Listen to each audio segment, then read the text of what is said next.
This is the Khmer Times News. My name is Paolo Bonini, and these are your headlines.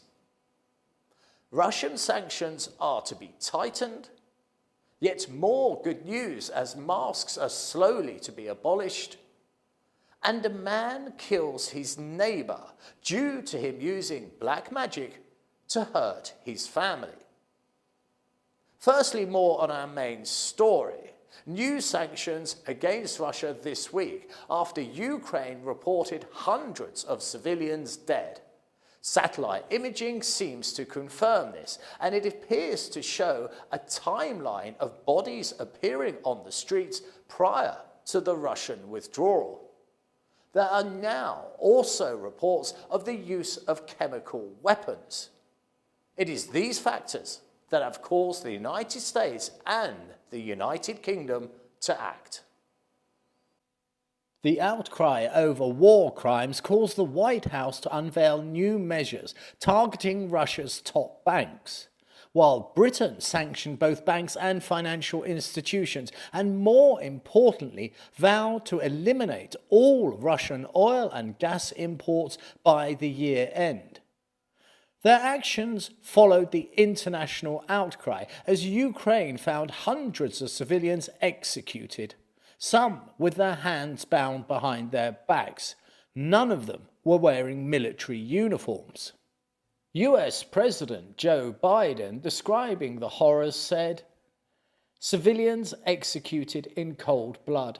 Bodies dumped into mass graves. The sense of brutality and inhumanity left for all the world to see, unapologetically. These are nothing less than major war crimes." The Kremlin denies responsibility and has claimed Kyiv staged the civilian deaths. This statement has been hotly contested. The Russian retreat to Ukraine's east is a new phase as Russia tries to create a land bridge between occupied Crimea and the Moscow-backed separatists in the Donbass region. The Zelensky government has already signalled they want all the territory back, including Crimea. The previous poor performance of the Russian military is suggesting to some that the Russians could now not be marching towards turning the war in their favour, but, in fact, marching to their own mass graves.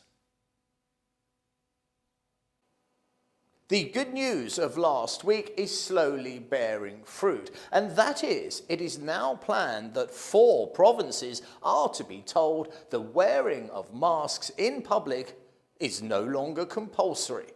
This is the biggest visible sign of life returning back to normal, and surely will be welcomed by all. In a move which appears to signal the hastening of a move towards a post-COVID normalcy, PM Hun Sen has decided to lift mandatory mask wearing in 4 provinces, namely Ratanakiri, Mondulkiri, Stung Treng and Phra Vihear. In the message, the PM emphasised that this decision was made after a thorough discussion with the leaders of the royal government and relevant officials. However, the PM says he will leave it up to the people as to whether they voluntarily decide to wear a mask or not. He said, "Today, after consulting with the Deputy Prime Ministers, the Ministers of Health and all concerned parties, I, on behalf of the Royal Government, would like to announce that the individuals in those provinces can make their own decisions whether or not to wear a mask. We are not testing the lives of our people, but we want to know about the resilience of our communities, both urban and rural."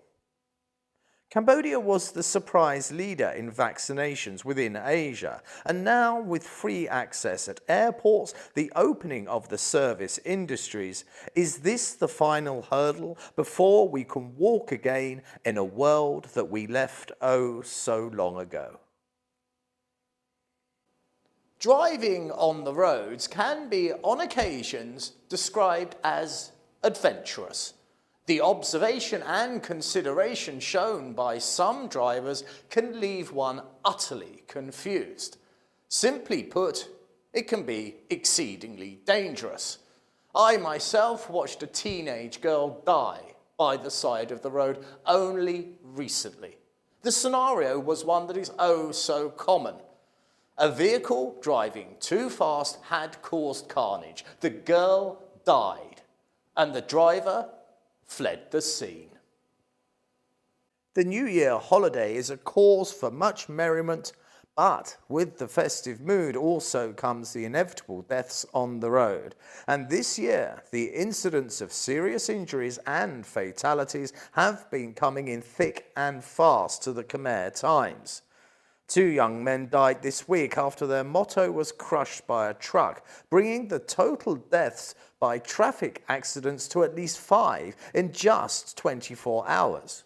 Their deaths follow those of 3 young men in Sen Suk. According to residents at the scene, 2 men were seen riding a PCX motorcycle along Road 3 at a medium speed. Suddenly, a cement truck driving at high speed turned right and hit the motorcycle from behind. The motto was dragged for several meters and resulted in the death of the 2 men. To onlookers, the scene was described as truly horrific. Another 3 lives were lost and another 3 families were devastated by a hit-and-run driver in Phnom Penh, when 3 men riding a black motorcycle at a safe speed were hit by a speeding container lorry. The motorcycle was decimated by the collision and all 3 men died. The truck driver fled the scene. Yet another incident, a 125 motorcycle, was hit by a Highlander and the 2 men have been hospitalized in a critical condition. And yet again the driver fled the scene.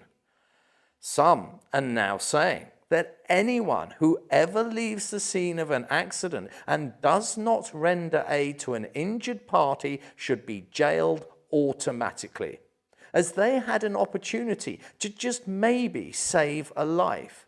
But instead, they selfishly ran away to protect their own self-interest. Last week, we reported on the tragic story of a lady who drowned her own child due to her not having enough food to feed it, and it would not stop crying. This murder was an extreme and isolated case, but hunger certainly is not. It is a global issue, and the government authorities are aiming to eliminate hunger by the year 2030. The Agriculture Minister's target is to ensure food security, food consumption, and production stability within the next 20 years. He said, "Our actions are our future. Better production, better nutrition, and an improved environment, as well as an improved quality of life." Due to the COVID-19 crisis, the economy and society were seriously affected, especially the lives of the poor and the vulnerable. The government has set out important measures to help reduce the pandemic's impact and support the promotion of national economic growth within the agricultural sector. He said, "The main strategy of the government is to focus on increasing agricultural production, ensuring food security, and maintaining economic growth and development within agriculture. By achieving sustainable development goals, Cambodia will have access to safe and healthy food, with our main focus being on both women and children. The aim is to increase innovation and modern technology within the food system, and the ministry looks to modernize agriculture to maintain that sustainable growth. The growth element is critical. With an expanding population, Cambodia must get a firm grip on how to feed so many new mouths. It is at the very core of the future success of the nation and the quality of life of its citizens." The Phnom Penh court this week heard a most strange case. It was of a 50-year-old farmer who murdered a traditional healer, claiming that he was a sorcerer who used black magic on him and caused his family to be sick. The aggrieved man, a local farmer, was convinced his family's woes were directly linked to a spell cast by the victim. So he set out to kill him. The victim was identified as a 57-year-old farmer and a traditional healer who lived in the same village as the perpetrator. The judge sentenced the accused to 13 years in prison. The court also ordered him to pay $20,000 in compensation to the wife of the victim, who was also the plaintiff in this case. The assailant was arrested in 2018 after he had killed the victim by beating him unconscious with a rock. He then went on to batter him to death with a large piece of wood. After the horrific act had been committed, the accused fled the scene of the crime, leaving the victim's bloody corpse on the floor of his home. During the hearing, the murderer admitted committing the offence, saying that he killed the victim because he was angry with him for allegedly using black magic on both him and his family. The murderer said, "I knew he used black magic after myself and my family were sick. I later went to a fortune teller who told me that he had used black magic to attack us. I also was looking to seek revenge, and I set out to beat him while he was alone in his home." Fortune tellers and faith healers are still deeply woven into the fabric of rural society here, and it may be hard with Western eyes to perceive why such a brutal crime would happen. But this man believed he could see his family being crippled by an illness, and when he received confirmation from the fortune teller, he saw no other option but to protect his family. The only real evil was the fact of his own misguided actions. And now it's time to look at our sports news.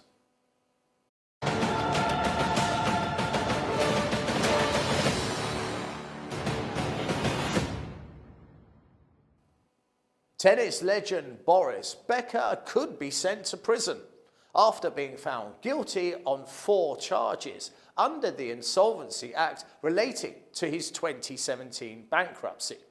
The tennis legend and former number 1 was accused of hiding assets worth millions to avoid paying his debts.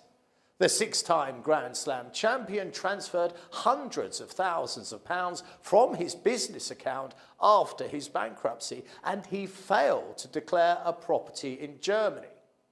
The jail sentence he faces has a maximum of 7 years for each count. Becker had told that the money had been spent on his divorce and his lavish lifestyle. This, quite simply, is an epic fall from grace for a man who once stood at the pinnacle of his sport. Now let's have a quick look at the Premier League in England. And here are those latest Premier League results. And what we see is Arsenal had a bit of an upset, being beaten 2-1 at home by Brighton. And my goodness, that's going to hurt them because they wanted those points desperately as they're in that cat and dog fight with Chelsea for 3rd place. Crystal Palace, again, a bit of an upset. They lost 2-1 against Leicester City. But it was good to see there was some consistency, and that was with our adopted team, Burnley, who yet again lost and yet again failed to score. They went down 2-0 to Norwich City. Now, the latest theory with Burnley is they score with the same frequency as Halley's Comet passing the Earth, which is approximately once every 75 years. It's time to have a look ahead and see what the weather has in store for us next week. It is the Khmer New Year, and that is traditional with a water festival. And look at it, it's rain across the board. But as we come out of the festival, the gods have changed everything. It's sunshine and clouds, but my goodness, watch out for that humidity. It's going to be from 50% and rising. This has been the Khmer Times News. You can contact myself at the studio by mailing us at ktnewsstudio@gmail.com. Please do subscribe and comment and stay up to date with all the breaking news by following us on both Facebook and Telegram. This has been Paolo Bonini, and that was the week that was. I'll see you next Saturday for your weekly roundup.